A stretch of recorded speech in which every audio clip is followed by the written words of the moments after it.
tarik, tarik. Okey, tolak ke kanan, ke depan. Okey, jalan pelan-pelan je. Jangan laju-laju, pelan-pelan je. Bye-bye.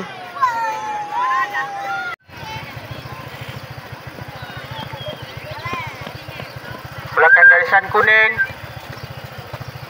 Pastikan awak lari ikut lorong kiri saja. Lorong kiri saja. Ni je berapa orang? Sebenarnya ramai. Ramai dah injet dah. Ramai. Ramai dah sakit injet dah.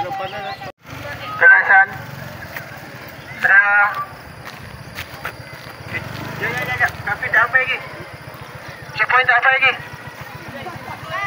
Kafin. Okey.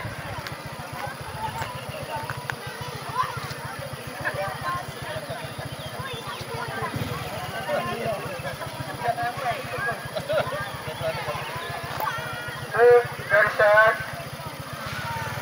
Sedia. Lajunya.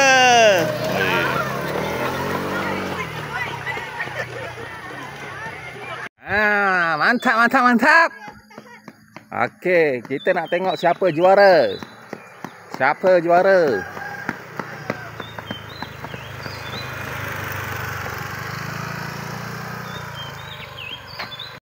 Warga Rahimah meninggalkan Fitri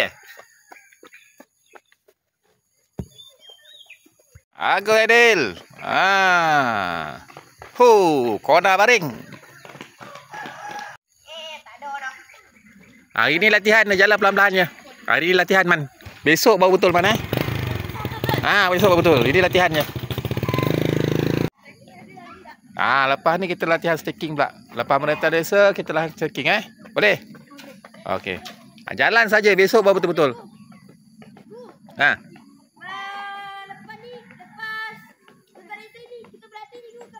Okey, boleh.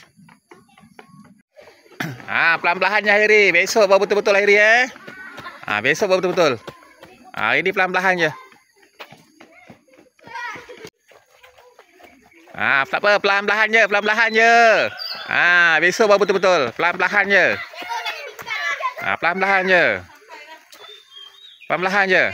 Boleh tak Puteri? Pelan-pelan je. Ini kita baru keluar. Baru keluar bengkel. Lawa tak? Zil. Lawa tak? Ada 3. Lawa tak Zil? Zil? Lawa. Dah pergi cikgu panggil lu. Macam-macam kau Zil. Cantik okey, cantik. Berapa ya? Berapa dah? Harga dah 20,000. Sikit lagi. Semangat Habib. Semangat Habib. So berlatih mana? Okey man. Mantap man. Okey, perlahan-perlahan je. Besok baru betul-betul Ini pun dah tercungat-cungat.